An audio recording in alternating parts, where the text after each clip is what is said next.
السلام عليكم كسودو مقال عصوبة ولكن صاحبكين مالي ديتنا official maanta casharkeen wuxuu ku saabsan yahay sida background-ka loogu bedelo sawir marka insha Allah la socod wanaagsan asaabe kaan master Kenya ayaan soo furan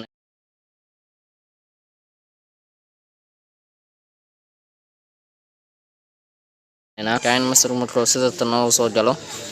waxaan isticmaalaynaa calaamadan balaasta waxaan ka dooranaynaa 16/9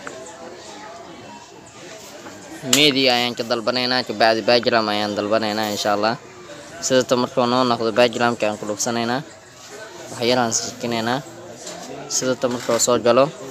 meeshan media ayaa la waxyaabaha fiidiyoyada ayaa la soo geliyaa iyo sawirada leerka sidoo kale voice-ka codka lagu duubaa audio-na waa meesha maqalka la soo geliyo meeshan radio iyo undo Allah meesha wax ka soo naqleed iyo meesha wax ka celileed meeshan screenshot waa qaab walba screenshot soo layer ay ku wasdiga soo clip ay ku xareey soo sawir gudaha ku gelinay marka insha Allah la socod wanaagsan asxaabe meeshan setting-ka Allah wax ma lay bedelaay meeshan thumbnail markuu kugu yaraada isticmaalay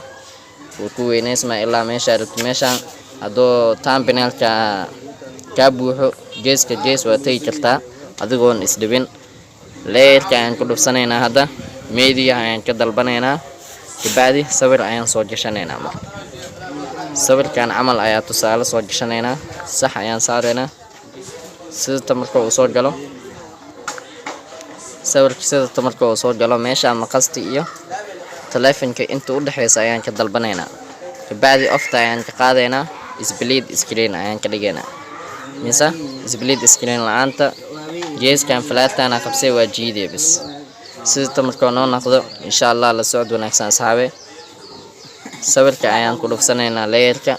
kabacdi chrome keyga ayaan ku dhufsanaynaa enable ayaan u furaynaa chrome keyga wax yar hagaajis ayuu u baahan yahay enable markaan u furno sida tan ayuu noqdo sawirka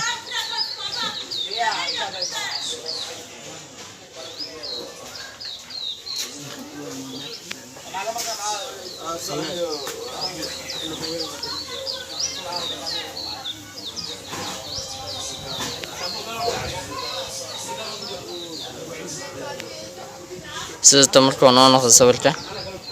wax yar dhinaca hoose okay waa hadda sawirka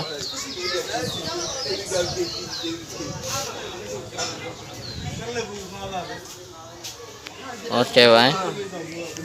waad u jeedinaa umaleeyaa maanta asxaabe casharkeen halaa ayuu ku saabsan yahay sida loo editing gareeyo oo looga saaro sawir qurux badan background-ka green screen-ka ayaan ka saaray hadda sawirka sidan ayuu noqday screenshot ayaan ka qaadaynaa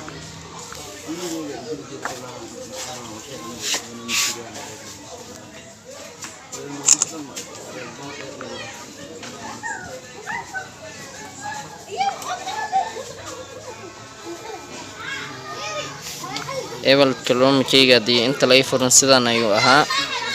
ultimo waxa loo bedelay sida tan marka asxaabe la socod wanaagsan meeshan waxa ka baran doontaa insha Allah video editing-ka qaab walba editing ah